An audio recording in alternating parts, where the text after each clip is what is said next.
Hi, everyone. Welcome to my channel where I talk about personal branding. We have with us Miss 16 Ramos, who is the author and owner of Saving Castles. Hi, 16, Hey, and welcome to my channel.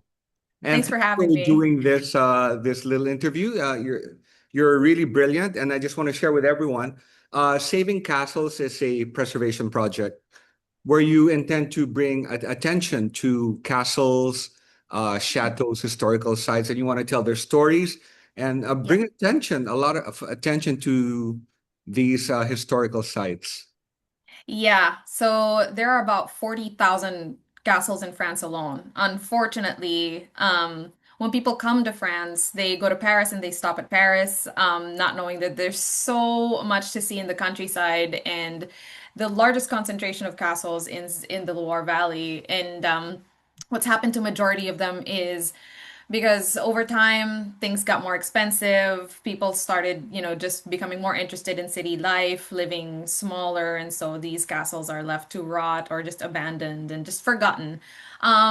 Save for a few very big, very well known castles. Most of them are just, historic sites that are magnificent, but then no visitors, no maintenance, and so they're abandoned and left to rot. And so when we realized that that was the case. My late husband, well, first of all, he took an ancestry DNA test, found out that he had French heritage, and decided, well, okay, there's a lot of castles all over Europe. Let's focus on France, and then let's do what we can to save them. And so we did our research in 2023. We actually visited a few castles back then, fell in love with this whole region. And then January 2025, we decided to move to France. Okay. So, yeah, now we're here. So, yeah, the point of this channel really is to talk to successful content creators and talk about what it takes to put up your Mm, brand and to grow your channel. Now, just for the viewers, you have an audience of 300,000. Your YouTube has 34,000 subscribers, and your mhm. Spotify has 50,000 listeners. So, Yes. I want to take everyone through a quick tutorial, basically. We always say start with your niche, and what made you guys, although you gave some history there, but saving castle is quite a unique Yeah. topic. How did you guys find, Mhm. what made you go there? And then how did you grow your channel? If you could teach us beginners. Okay, well, so this with Saving Castles, it really started with just plain interest. We were interested in the story of chateaus. It was this exotic idea of, oh, can you actually go in and buy a castle, live in it, restore it, and that, make that your residence. And apparently it is a thing. It's a small circle of people doing that out here, and so that's how we decided on castles. Um, but the decision to take it seriously as a channel this sort of came about by accident, really, because the channel was supposed to be something else. It was supposed to be documenting our journey towards finding our own chateau.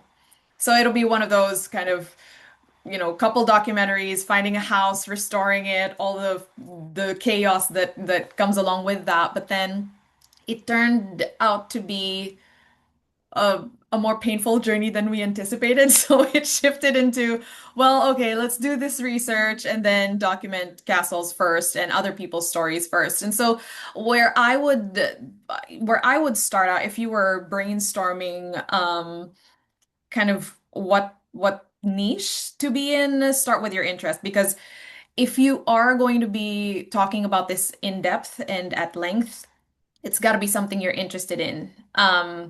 I mean, YouTube, for example, is just one medium or it's just one platform, and you want to be as consistent as possible with your posting. And so this has got to be something that you're really deeply interested in, not necessarily something you know a lot about. So there's a difference. So we came into this knowing, oh, we're expats. We're moving to a strange country. We don't even know the language that well. Some of these chateaus are hard to pronounce, but we're going in, we're very interested, we're very excited. Let's just document that whole thing. So I would start with that. And so when we realized there's actually a lot of stories to tell, then that became the direction of the Saving Castles YouTube. Is that we're just going to make it a whole kind of documentary-like series where each episode is one new chateau, and then it'll be history, it'll be a little bit of interviewing the owners, and then we're just gonna do that until it grows to, yeah, we have big goals for this channel. So we're barely getting started with it. But the amazing thing is you're monetized. But how long did it take Mm, you to get monetized, and what made you decide on YouTube as your primary platform over the other? mm, okay.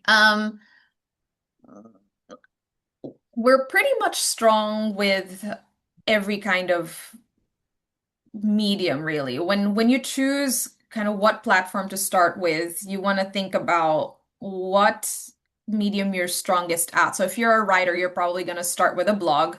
If you like to talk, you're probably going to start with a podcast or video. If you like, all of the visuals of it, then you're probably going to be a YouTuber or, someone on TikTok. So you start with the medium you're most comfortable with. Personally, I'm a better writer than I am a speaker.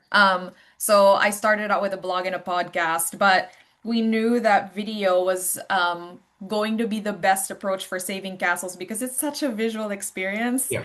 I mean, nobody wants to listen to architectural details of a castle. They want to see it. So it was pretty easy to decide YouTube was going to be the thing. Um, and then monetization, how long did it take for us to get monetized? About 8 or 9 months.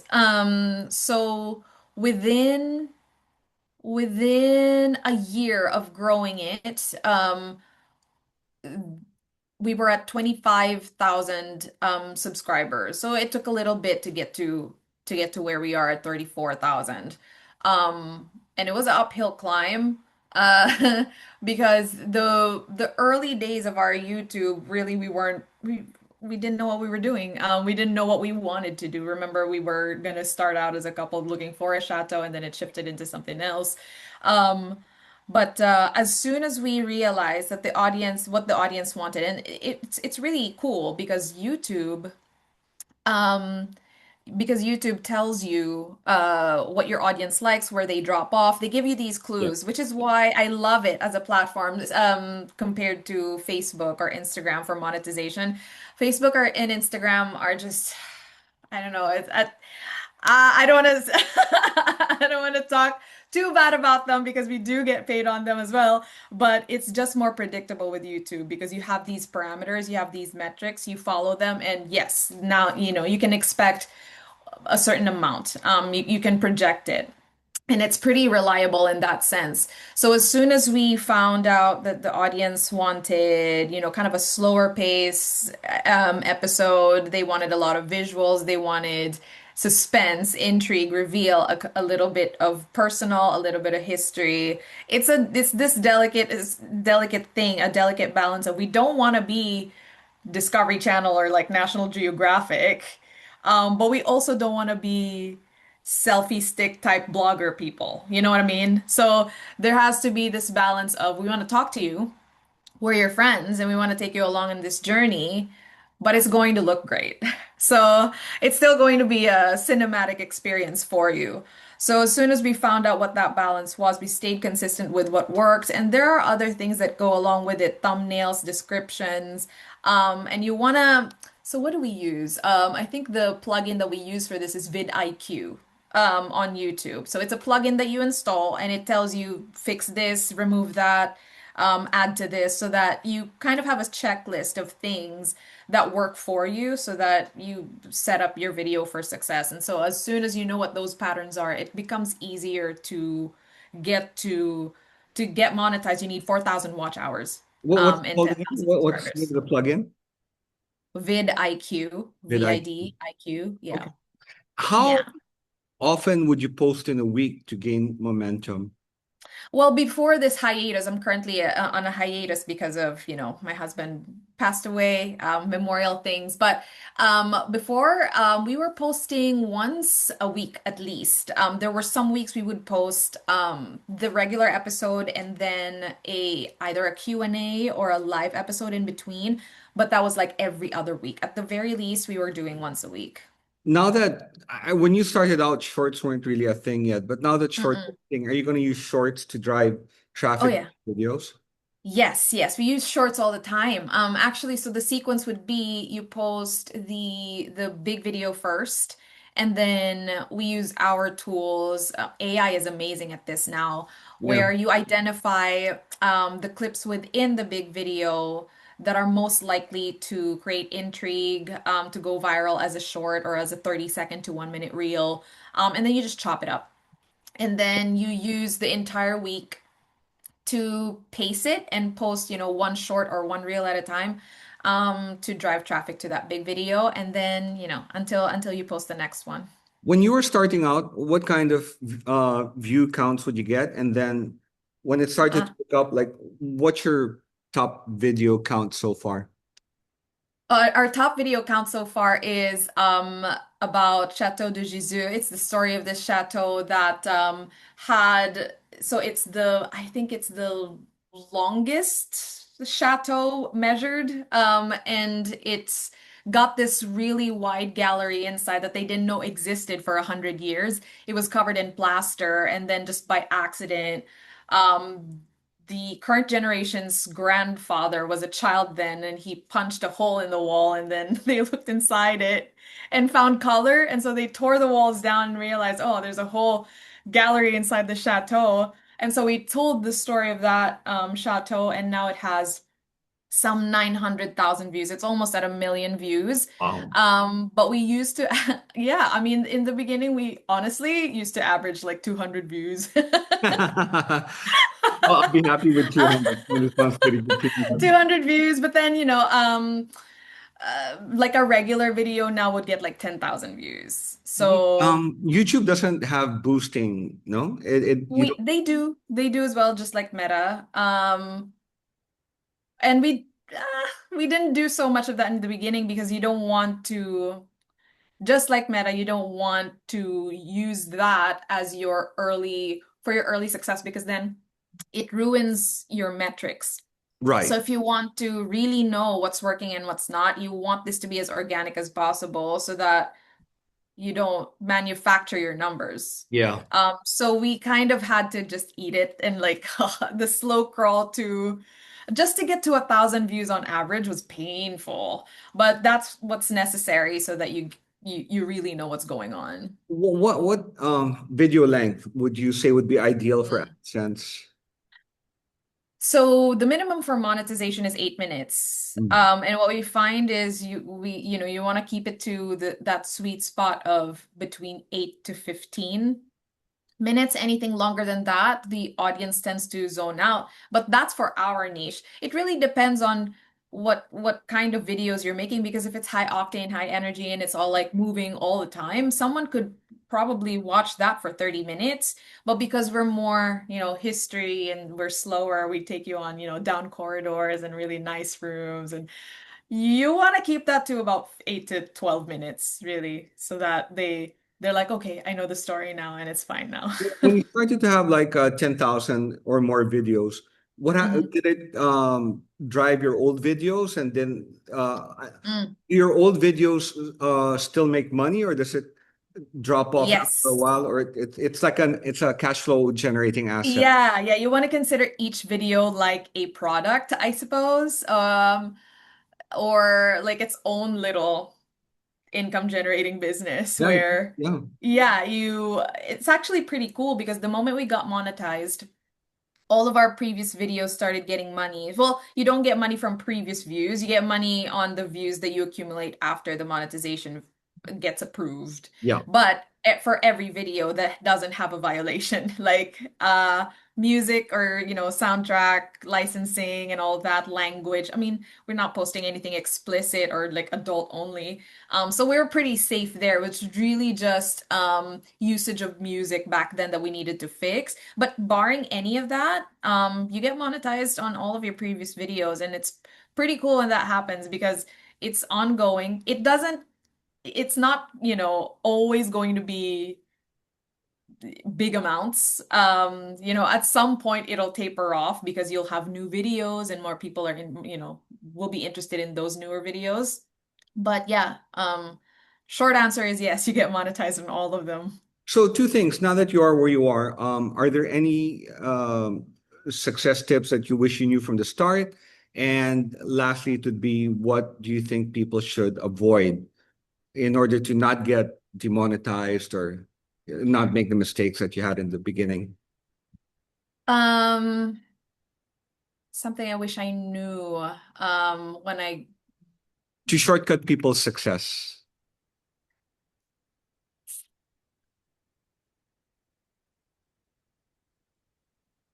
I would say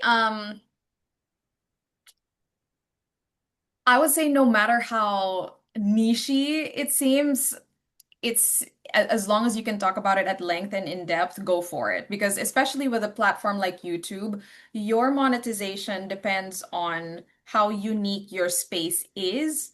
Like the amount of money you get gets bigger the lesser creators are there in that space, if that makes Um, sense. were you surprised So when people followed Saving Castles, the topic? there's a lot of people that follow castles, but it's not as big as, let's say, the general travel niche where people talk about, what to pack for Asia and, they go through airports and tips on how to travel light, stuff like that. That's a bigger, more general niche because that's a travel channel, like a travel blogger. So travel blogging in general will have a ton of competition. So if you try to create anything in that space, your monetization will be much smaller than something that's more specialized. So we only focus on castles. And when you look at the castles that we talk about and you try to YouTube search the names, there's barely any videos. There's barely any creator trying to create awareness around Chateau de Jesus, Chateau de Belabat, and because they're lesser known, and so there's less exposure. So when we saw what that no one was addressing that gap really, we thought, oh, wonderful. So we'll be one of the few creators actually helping here and addressing that gap, and so it reflects on the amount of money that we're getting. So we tried to be trendy in the beginning. We tried to, oh, they're doing that and they have 1 million subscribers, so maybe that will work. But then what we didn't know was, oh, yeah, everybody else is trying to be that. So, if you're trying to be a coach, you're trying to be, a food blogger, chef, wellness, whatever space. Try to be as specialized as you can with your videos and try to find the intent of people trying to search for whatever you'd like to create. Um, Treat YouTube as a search engine. Most Yeah. people go there to look for something very specific. Uh, so try to be as specific as you can and don't be afraid to niche down. And then mistakes to avoid, I would say, well, the number one thing for us is not learning from the insights. Your audience is such a powerful resource um, for knowing what works and what doesn't work. So we're very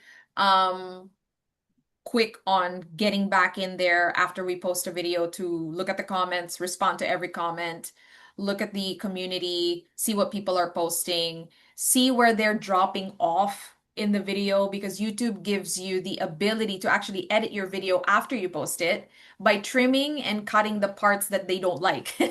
So Wow. that when you stitch it together, it's only the parts they like. It might mess up your video a little bit because there's music and there's narration and it might make it a little goofy, but in the end, the audience really doesn't care as long as it's content that's visually appealing. They like the story, it doesn't distort the story too much.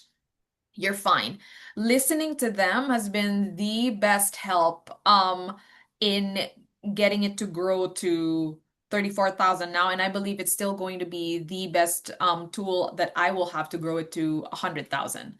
That's re- So don't just create and post and then forget. Listen to your audience and see what they're telling you. so you respond to every comment. Every comment, yes. Okay. Is there any tricks or tips that you could give about your title or what you put in the captions to make it searchable? Mm. Yes, so for you know, in our case, we like going by categories of castle, meaning fairy tale castle, haunted castle, Mm. medieval castle. So these are little categories of castles that we know that people are interested in. Keyword research might be helpful for you. You use tools like Ahrefs, Answer the Public to see what people are searching for under the word castles, and Oh, then try to infuse that in your titles. Sometimes it'll be the name of the castle.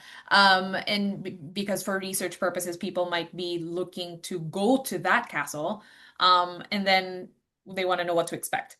So for you, I would I would do a little bit of research about what people are already creating in the space. And then read the comments. What are people looking for? What are people typing? And then, do you have any other videos on this?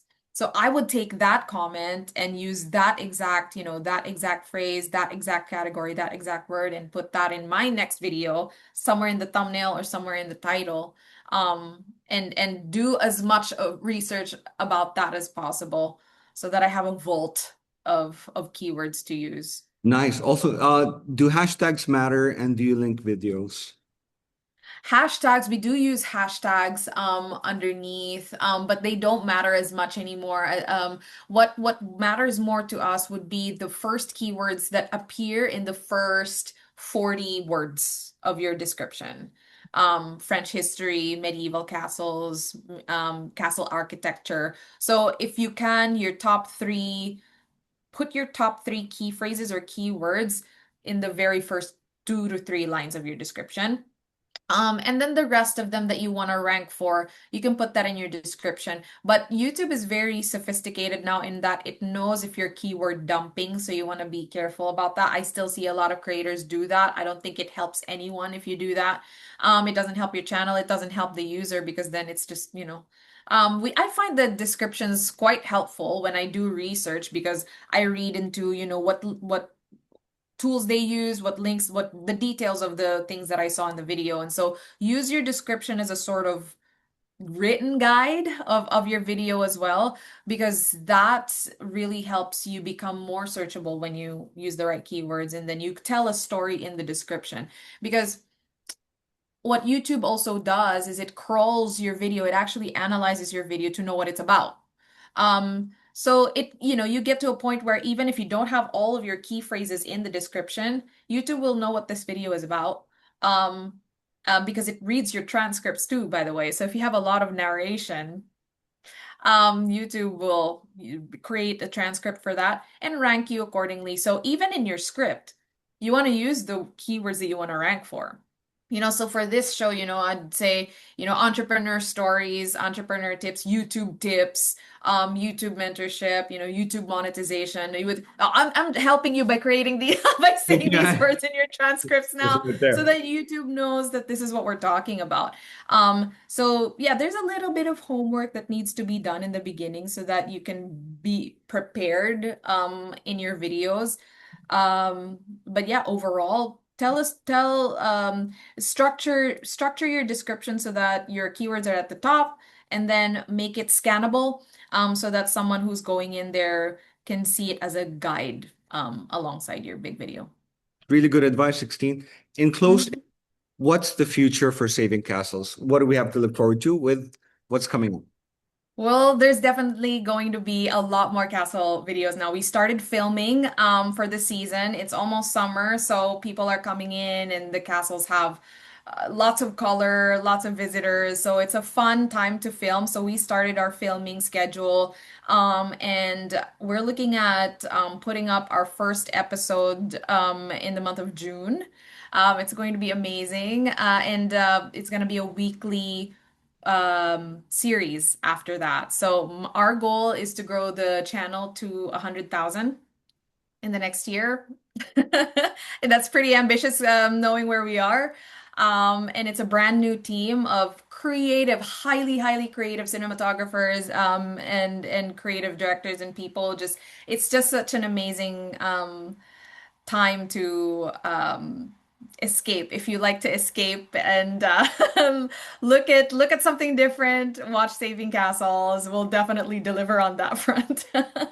Okay, well, guys, let's help 16 get to 100,000. I'll put the link of her channel on the first comment below. So, Six, thank Thank you. you so much for sharing your knowledge. Gosh, you know so much. I could talk about this all day, but yeah, this was fun. Thank you so much for having me. And yeah, feel free to check out Saving Castles. We're on YouTube as Saving Castles. We also have a website, savingcastles.com, and we're all over socials as well, Instagram, Facebook. We're not on TikTok. We're not really heavy on TikTok lately, but yeah, you'll definitely find us more on Instagram and Facebook as well as far as socials. So Okay, yeah, with that, this was Six, fun. thank Thanks, you. Rob. Bye, everyone. Thanks for watching. Bye.